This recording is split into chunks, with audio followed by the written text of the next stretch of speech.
নমস্কার বন্ধুরা, ভালো আছেন? আজ আবার আরেকটি নতুন ভিডিওতে সুস্বাগতম আমার এই ছোট্ট ইউটিউব চ্যানেলে। আজ আমরা নিয়ে এসেছি প্রতিদিন মুড়ি বা চিড়ে খাচ্ছেন, এর ফল কি হতে পারে জানেন? এড়িয়ে গেলে মিস করবেন। চলুন ভিডিওতে যাই।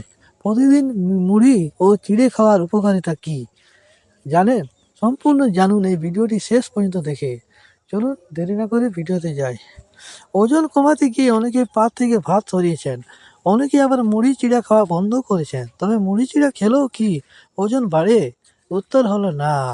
কারণ ভাতের তুলনায় মুড়ি চিড়ায় ক্যালোরি অনেক কম থাকে। তাই খিদে লাগলে মুড়ি চিড়া খেতেই পারেন, এতে ওজন বাড়বে না বরং কমবে। চলুন জেনেই নেওয়া যাক মুড়ি চিড়া খেলে শরীরে কি ঘটে। প্রথমে জানি মুড়ি খাওয়ার উপকারিতা। মুড়ি খেলে প্রথমত ওজন বাড়ে না, তাই সকাল বা বিকেলে আপনি যত খুশি মুড়ি খেতে পারেন। দ্বিতীয়ত মুড়িতে ক্যালোরি কম থাকে, তাই এটি খেলে ওজন বাড়ে না।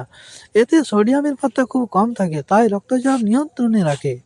মুড়িতে থাকে ভিটামিন বি ও অনেক খনিজ উপাদান, তাই এটি রোগ প্রতিরোধ ক্ষমতা বাড়ায়।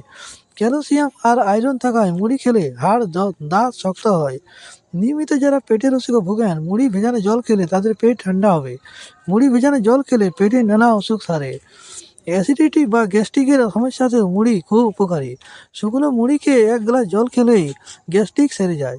চিকিৎসকরা পরামর্শ দেন যে বিকেলে নাস্তায় ভাজা পোড়া না খেয়ে মুড়ি মাখানো খেতে পারেন। গবেষণায় দেখা গেছে যে মস্তিষ্ক যে নিউরোট্রান্সমিটার আছে, মুড়ি খেলে সেগুলো উজ্জীবিত হয়। এর কারণে মুড়ি খেলে মেজাজ পরিবর্তন কম হয় ও মস্তিষ্ক দ্রুত কাজ করে। এই পর্যন্ত মুড়ি। কিন্তু এবার জানি আমরা আমরা চিড়া খাবার উপকারিতা। চিড়া খেলে কী উপকার হয়? প্রথমত, চিড়ায় যদিও ফাইবার খুব বেশি থাকে না, তাই এটি পেটের রোগ যেমন কোলাইটিস ও ডায়রিয়া রোধ করে। দ্বিতীয়ত, চিড়া পেট ঠান্ডা রাখে, তাই গরমে অনেকে দুধ বা দই দিয়ে চিড়া খান। চাল থাকা প্রোলাইমিন ও গ্লুটেলিন শরীরের জন্য খুব একটা ভালো নয়।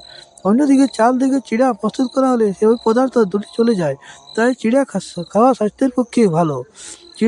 চিড়ায় সোডিয়াম ও পটাশিয়াম দুটোই কম থাকে, তাই এটি কিডনিতে প্রভাব ফেলে না। এই পর্যন্ত ভিডিওটি। কিন্তু বন্ধুরা, যদি এইগুলি খেলেও কারো যদি অসুবিধা হয়, তাহলে অবশ্যই ডাক্তারের পরামর্শ নেওয়া জরুরি।